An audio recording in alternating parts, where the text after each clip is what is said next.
দৈনিক সংবাদ দিগন্ত পত্রিকার নিয়মিত রাজনৈতিক সংবাদের সাথে আমি ফারিয়া হেসান। কক্সবাজারে গোপন বৈঠক, হাসনাত সার্জিসদের শোকজ। এবার বিস্তারিত।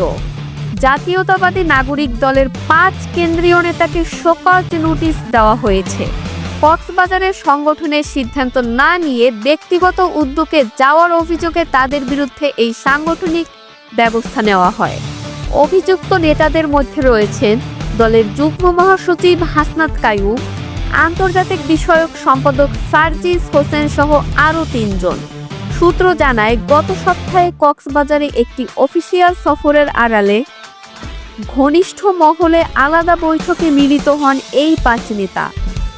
বিষয়টি নিয়ে দলের ভেতরে নানা প্রশ্ন ওঠে। এনসিপির শীর্ষ পর্যায়ে কেউ এ সফরের বিষয়ে জানতেন না বলে দাবি করেছেন দায়িত্বশীল নেতারা। ফলে বিষয়টি সাংগঠনিক শৃঙ্খলা বিরোধী হিসেবে বিবেচিত হয়।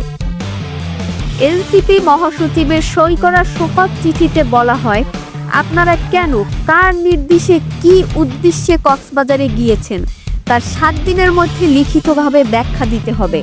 ব্যর্থ হলে সাংগঠনিক ব্যবস্থা নেওয়া হবে।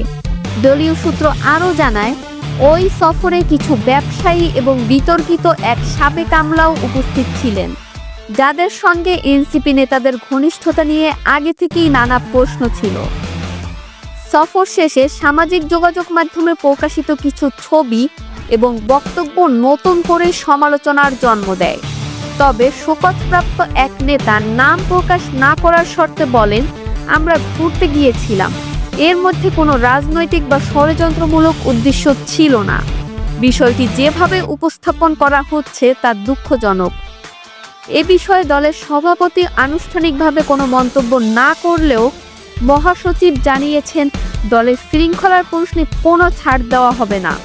কোনো ব্যাখ্যা সন্তোষজনক না হলে পরবর্তী কঠোর ব্যবস্থা নেওয়া হবে। দলীয় বিশ্লেষকরা মনে করছেন, এনসিপির অভ্যন্তরীণ দ্বন্দ্ব এবং অবস্থানগত প্রতিযোগিতা নতুন করে প্রকাশ্যে আসছে, যা ভবিষ্যতে দলটির ঐক্যে প্রভাব ফেলতে পারে।